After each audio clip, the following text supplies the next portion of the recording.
Bonjour à toutes et à tous, je m'appelle Laurence Lyonnais, je travaille dans une communauté de communes du Haut-Doubs, dans le développement local, et par ailleurs j'ai un engagement politique, la France Insoumise, qui m'amène aujourd'hui à venir vous écouter avec attention et témoigner aussi en tant que fille et sœur de paysans de ce lien essentiel entre territoire et paysans et l'avenir de l'agriculture. Moi, je suis frappée par la déconnexion mortifère qui frappe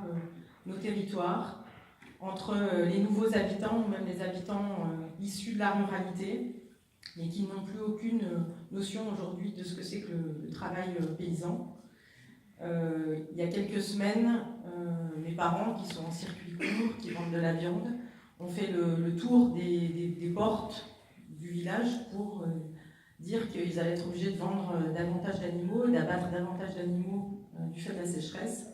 Et les gens leur disaient dans le village, « Ah bon, il y a une sécheresse ?»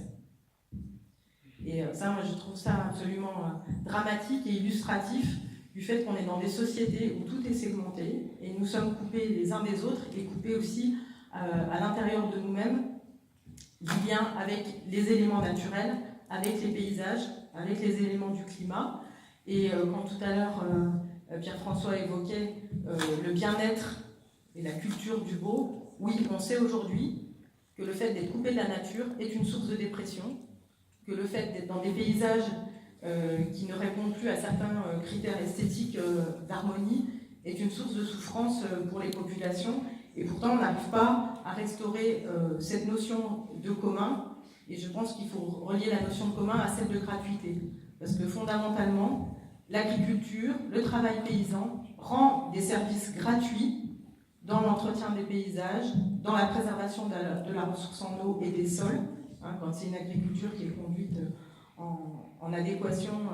avec l'environnement, et que ce sont des services gratuits qui sont insuffisamment reconnus et valorisés. Et il y a aussi des services culturels gratuits que rendent les paysans de par leur savoir-faire en matière coopérative. Alors je ne suis pas naïve, je sais qu'il y a des concurrences extrêmes qui peuvent être féroces aussi entre agriculteurs sur un même territoire, ce n'est pas la question, mais il y a quand même des savoir-faire, notamment coopératifs, des savoir-faire d'entraide, qui doivent être aujourd'hui mis dans la valise de la définition de l'intérêt général, qui renvoie éminemment à une définition démocratique, citoyenne, sur les territoires, de qu'est-ce qu'on veut faire ensemble. Et aujourd'hui, quand on définit des plans locaux d'urbanisme intercommunaux, quand on définit des politiques de circuits courts, comme par exemple dans les programmes leaders, on constate que bien trop souvent, c'est fait de manière segmentée, cloisonnée, sans mettre en relation fondamentalement ceux qui produisent, ceux qui sont en capacité d'amener des méthodes de coopération et ceux qui décident. Et ça, c'est quelque chose, moi je forme le vœu, on passe d'agriculture et de paysans qui sont aujourd'hui à la fois les victimes et la cible désignée des pollutions, de la réduction du nombre de paysans, de la réduction aussi de liens sociaux sur les territoires, à ce que cette agriculture-là, qui aujourd'hui est mortifère, devienne une agriculture source de vie pour les territoires, pour créer des emplois, parce que fondamentalement c'est un vivier d'emploi, et pour protéger le climat, la ressource en eau et les sols.